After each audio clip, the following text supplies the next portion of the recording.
Hi, so in this video I'm going to demonstrate how to do the setup for game 3 from PrepTest 34.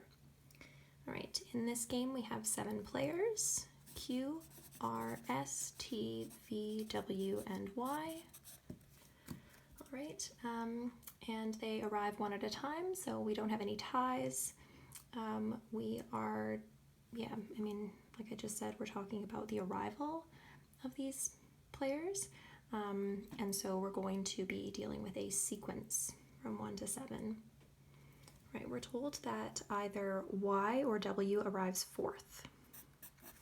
So that is a pretty good rule to split based on initially, right? We have 2 options for the fourth spot. We're told that S arrives after W, but sometime before Y. So S is after W, but before Y. That's rule 2. Both T and V arrive at some time after R. So here's R, and T and V are sometime after R. T doesn't arrive next after V, nor does V arrive next after T. All right, so we cannot have either of those situations, right? So we're going to need to have a buffer between V and T. Okay, so I'm just going to quickly review which players could be first, which could be last, whether we have wild cards, that kind of thing. All right, so W and R could be first, potentially. Y, T, and V could be last, potentially. And Q isn't constrained by any of these conditions. So Q is wild, and therefore could be either first or last, or pretty much anywhere in between. It's just going to depend on how we arrange the other players that are constrained. Okay, so we can begin to answer the questions just with this amount of information. That would be totally fine. Right? Now I'll just go ahead and answer the first question and one other question for you to demonstrate how I would use this setup in order to answer those questions. All right, so question 13, we can just look for the rule breakers. So typically we're going to have one rule breaker per rule. In this case, our first rule is just that we don't have any ties, but then the remaining 4 rules, it's likely that for each one of those 4 rules, we're going to be able to find a rule breaker here, and we're just going to be able to do process of elimination to find the correct answer. All right, so our first rule is that either Y or W is going to be fourth. So I'm going to scan through my answer choices, all right, and I'm going to find the one that breaks that rule. So D breaks that rule because it has S in fourth place. So D is out. The next rule states that W is before S, which is before Y. All right, so I'm going to look for that order, W, S, Y, and when I find one that breaks that rule, I eliminate it. So A is fine, B breaks the rule.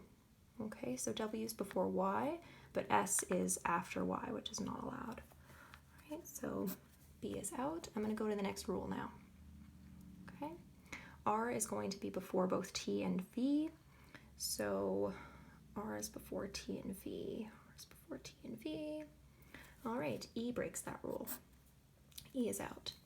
And the last rule is that T and V can't be next to each other, and A breaks that rule, so the correct answer is C. Right? I do find that to be the most efficient way to answer the basic acceptability questions that are typical of the first question for a game. In this case, it was question 13. All right, so my next question, let's see. So I'm gonna go ahead and just do question 14. It's a more unusual question type. We have a question-specific condition, which isn't unusual, but then we're asked how many different orders are there, right? So that tends to be unusual. Usually we're asked, then what must be true or what could be true, but here they want us to actually count up the number of different orders that we could have, the different sequences. All right, so the question of specific condition is W before R. So they're giving us some extra information here. So W is going to be before R, which is before T and V, and W is also before S, which is before Y. Okay, Q is still wild, right? Q is still in play. W has another rule, right? So W is a key player here because we're given some extra information about it. So I'm going to see about other rules that involve this player. W is in the first rule here, which is that the fourth position is either W or Y. But now it looks like W cannot be fourth because it has 1, 2, 3, 4, 5 players that have to be after it, right? So W has very limited options here. Okay, so if W is not fourth, that leaves us one option for fourth, which is player Y. And W has to have at least 5 players after it. So W can only be first or second. So I'm going to go ahead and map that.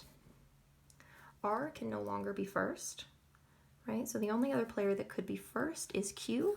So in this scenario, Q would have to be first. S has to be before Y. So S would be there.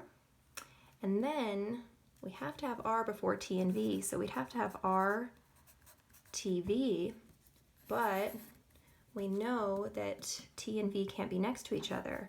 So this is impossible. All right, so that means that W must be first. It can't be second. There's no way to make that work. All right, so S is going to be in one of these two positions. Okay, so let's split for that.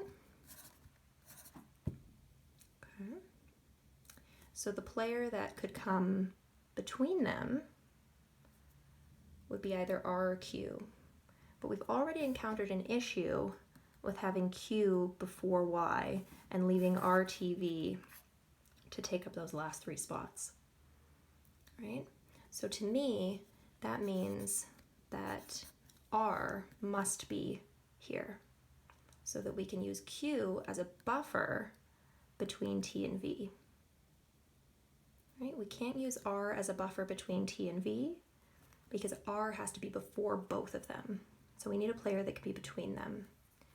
So we don't know which one's going to be first, or sorry, which one's going to be fifth and which one's going to be last.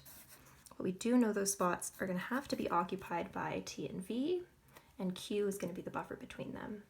So this world actually represents 2 different worlds, right, depending on which order we add V and T, and this one also represents 2 different worlds. So in total we have 4 different worlds, 4 different sequences, right? So that's what I mean by worlds, 4 different orders, sequences.